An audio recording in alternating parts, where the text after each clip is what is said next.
இன்றே டவுன்லோட் செய்து உங்கள் ஃபேவரட் ஷோக்களை என்ஜாய் பண்ணுங்க. யாருமே இல்லாத அனாதைங்க நீங்க.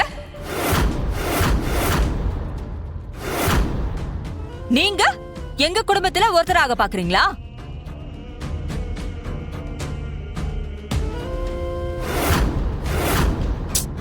இன்னும் ஏன் நின்னுட்டே இருக்கீங்க?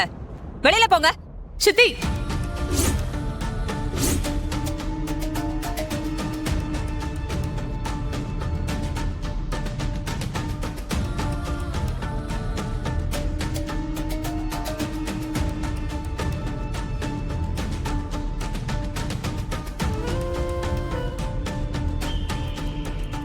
என்ன சித்தி, என்ன நடந்துட்டு இருக்கீங்க? போதும், இதோட நிறுத்திக்கோங்க. இல்லன்னா நல்லா இருக்காது சொல்லிட்டேன். இப்ப என்ன பிரச்சனை உங்களுக்கு? எதுக்கு இவங்க ரெண்டு பேரையும் நிக்க வச்சு இப்படி மனசு கஷ்டப்படுற மாதிரி பேசிட்டு இருக்கீங்க?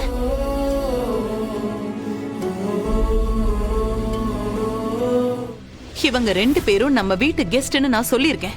உங்களுக்கு பிடிக்கலனாலும் ஒரு கெஸ்ட் கிட்ட நீங்க இப்படிதான் பிஹேவ் பண்ணுவீங்களா? இல்ல, நான் தெரியாம கேக்குறேன். இப்படி பண்ற உங்களுக்கெல்லாம் கொஞ்சமாவது மேனஸ்னு ஒண்ணு இருக்கா? இதோ பாருங்க அண்ணி, இவங்க இந்த வீட்ல இருக்கிறதுக்கு நீங்க கொடுத்த டைம் முடிஞ்சிருச்சு. இன்னைக்கு இவங்க இந்த வீட்டை விட்டு போகணும். அதுதான் சொல்லிக்கிட்டு இருந்தோம். அதுக்குன்னு இப்படிதான் பேசுவீங்களா? இவங்களை இந்த வீட்ல இருக்க சொல்லி டைம் கொடுத்தது நான். நீங்க எது சொல்றதா இருந்தாலும் என்கிட்ட தான் சொல்லணும். அதை விட்டுட்டு இவங்க கிட்ட பேசுறதுக்கு உங்க யாருக்குமே அதிகாரம் கிடையாது.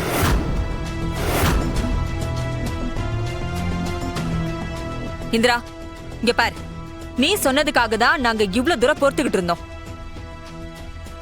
இதுக்கு மேல சத்தியமா எங்களால இவங்க ரெண்டு பேரையும் பொறுத்துக்கவே முடியாது.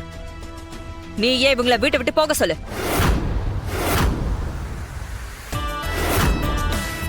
நீங்க கொடுத்த டைம் முடிஞ்சதும் இவங்க வீட்டை விட்டு போயிடுவாங்கன்னு அன்னைக்கு நீங்க தானே வாக்கு கொடுத்தீங்க.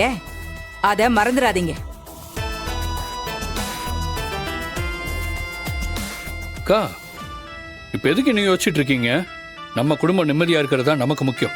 போ சொல்லுங்க இவங்கள.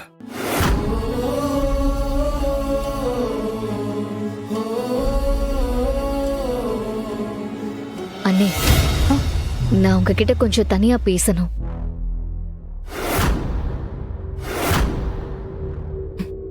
அத்த ஆரம்பிச்சுட்ட பாருங்க.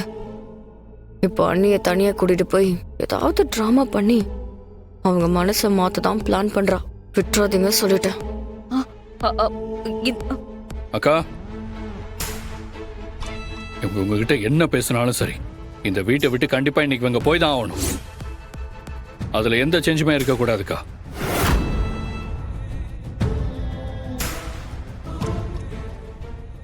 இவ்வளவு நேரம் உங்க பேச்சுக்கு கட்டுப்பட்டு தான் நான் ரொம்ப பொறுமையா இருந்தேன். ஆனா திரும்பவும் இவங்களை தங்க வைக்கிறதுக்காக எங்களை தயவு செஞ்சு கன்வின்ஸ் பண்ணாதீங்க ப்ளீஸ். சப்போஸ் நீங்க திரும்பியும் ஒருவேளை அந்த முடிவை எடுத்தா அப்புறம் நான் அம்மாவையும் ரித்திகாவையும் எடுத்து தனியா கூட்டு போக வேண்டியதா இருக்கும்.